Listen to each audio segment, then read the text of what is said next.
내재적인 틀의 부상, 이실론으로 이어지다. 근대 초까지만 하더라도 유럽은 물론이고 신세계 식민지들에서도 기독교는 우위를 보였다. 하지만 그 뒤로 500여 년의 세월이 흐르는 사이에 형편이 크게 달라졌다. 철학자 찰스 테일러는 묻는다. 20년대에는 하나님을 믿지 않는 일이 쉽고 당연해 보이기까지 했는데 어째서 1500년대에는 그런 일이 말 그대로 불가능했던 것인가?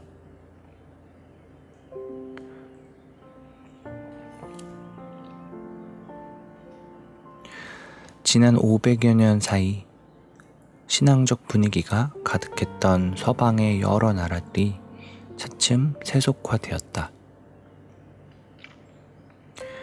종교와 신앙이 공공기관과 제도에 미치는 영향력은 눈에 띄게 줄어들었다. 하나님을 믿는 신앙이 허용되기는 했지만 문제를 제기하는 도전들이 끊이지 않았고 신앙이란 인생의 여러 옵션 가운데 하나쯤으로 여기는 시각이 퍼져나갔다.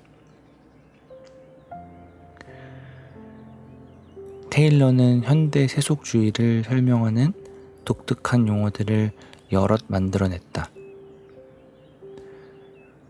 우선 현대인들은 내재적인 틀, 다시 말해 세계는 오로지 자연 질서로만 이루어지며 초자연적인 질서는 어디에도 없다고 보는 관점을 지닌다. 가능성이 열려있는 초월적인 세계에 비해 철저하게 내재적인 세계다. 테일러가 쓰는 또 다른 용어로 닫힌 자아가 있다.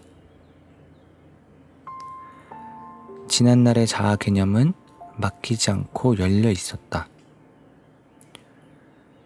예를 들어 하나님이나 영적인 세계와 연결해주는 영혼 같은 개념을 끌어안고 있어서 정신적인 성향과 감정, 직관과 태도가 밖에서 오는, 그래서 스스로 통제할 수 없는 힘의 영향을 적잖이 받게 마련이었다.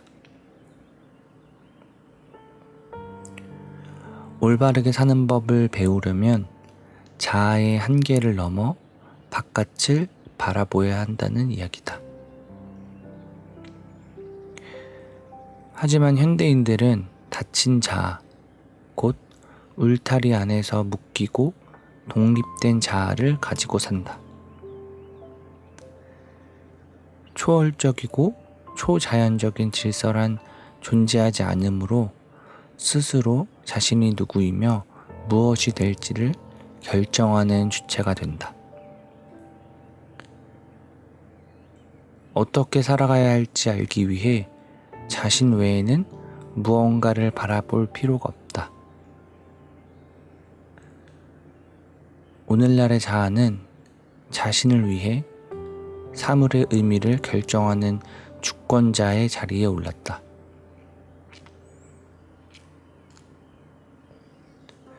자아는 의미를 규정하는 권리를 주장하게 된 것이다.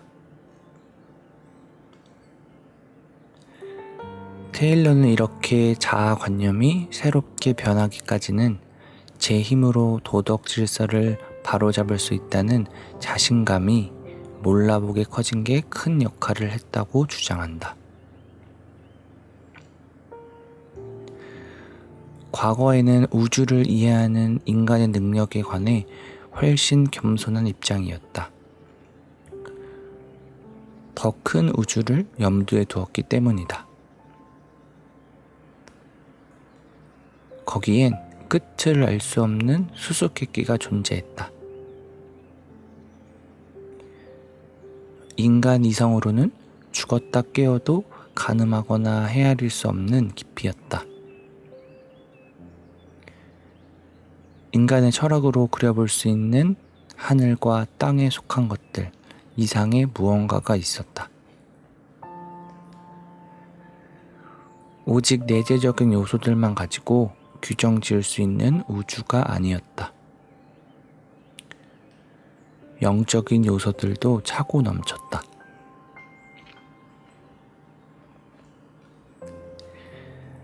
하지만 내재적인 틀이 두루 퍼지면서 자신을 지나치게 신뢰하는 다친 자아도 함께 자라났다.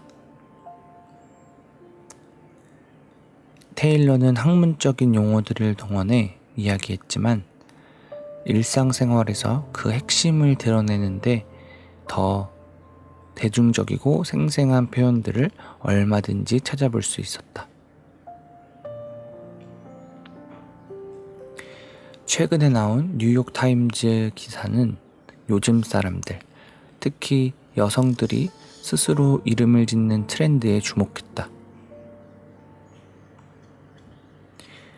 이혼하고 나서 이름을 바꿨다는 한 여성은 이렇게 말했다. 자기 이름을 지어 부르는 일은 여러 면에서 상징적입니다. 처음부터 끝까지 스스로 삶을 책임져야 한다는 사실을 되새기게 하죠. 내 손으로 행복을 가꿔가고 능력을 키워야 하고 기회를 만들고 잡기 위해 싸워야 합니다. 내재적인 틀이 부각되는 변화가 당장의 신앙심을 상쇄해 버리진 않았지만 상당 부분 바꿔놓았다. 말하자면 사방으로 견고하지 않으면서 꼭대기에는 겨우 하늘을 향해 작은 틈이나 있는 구조인 셈이다. 테일러는 어떻게 이신론이 18세기 엘리트들 사이에 스며들었는지 설명한다. 이신론이란 하나님이 우리를 위해 천지 만물을 지으셨지만 세상은 이제 그분의 지속적이고 직접적인 개입 없이 알아서 작동한다는 사상이다.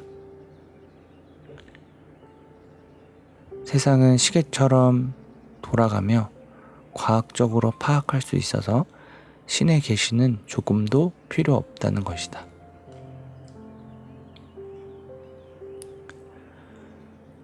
이런 세계관에 따르면 하나님은 엄연히 존재하지만 인간이 알 수 있는 존재가 아니라 멀리 떨어져 있는 누군가 또는 무언가가 된다.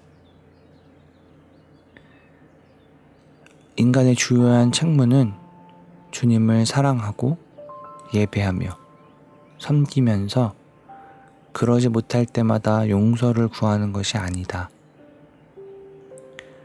그 대신 인간 존재의 주요한 목적은 이성과 자유의지를 활용해 인류의 번영을 추구하는 데 있다.